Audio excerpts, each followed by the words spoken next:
السلام علیکم ورحمۃ اللہ وبرکاتہ۔ ناظرین، امید ہے کہ آپ حضرات خیریت سے ہوں گے۔ آج کا سوال یہ ہے کہ فدیہ کسے کہتے ہیں اور کتنا دینا چاہیے؟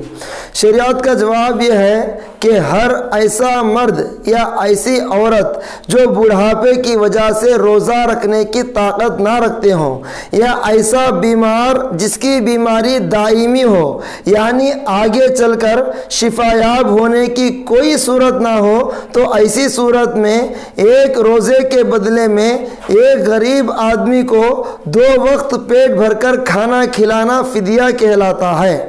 یاد رکھیے، بیماری سے مراد ایسا بیمار ہونا چاہیے کہ آگے چل کر کوئی بھی شفایاب ہونے کی بظاہر صورت نہیں ہونی چاہیے۔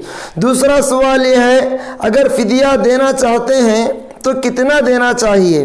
شریعت کا جواب یہ ہے، اگر آپ اناج کے اعتبار سے فدیہ دینا چاہتے ہیں تو آپ گیہوں کے اعتبار سے دیں، یعنی 1.25 کلو گیہوں آپ کو دینا پڑے گا، یا نہیں اگر آپ کھجور کے اعتبار سے دینا چاہتے ہیں تو 3.5 کلو کھجور دینا پڑے گا، یا اگر آپ کشمش کے اعتبار سے دینا چاہتے ہیں تو 3.5 کلو کشمش دینا پڑے گا، یا جو کے اعتبار سے دینا چاہتے ہیں تو 3.5 کلو جو اس اعتبار سے آپ کو فدیہ ادا کرنا پڑے گا۔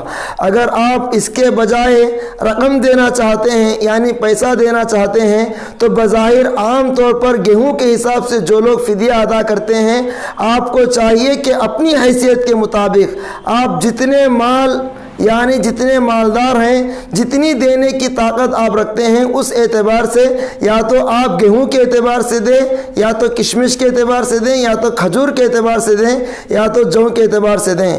امید ہے کہ آپ حضرات کو ہماری اس ویڈیو سے فائدہ ہو رہا ہوگا، تو آپ حضرات سے چھوٹی سی گزارش ہے کہ آپ حضرات ہمارے اس چینل کو سبسکرائب کریں، لائک کریں، کمنٹ باکس کے اندر اپنے سوالات کا اظہار فرمائیں۔ انشاءاللہ آپ کے سوالات کا جواب دیا جائے گا۔ آمین وآخر دعوانا ان الحمدللہ رب العالمین۔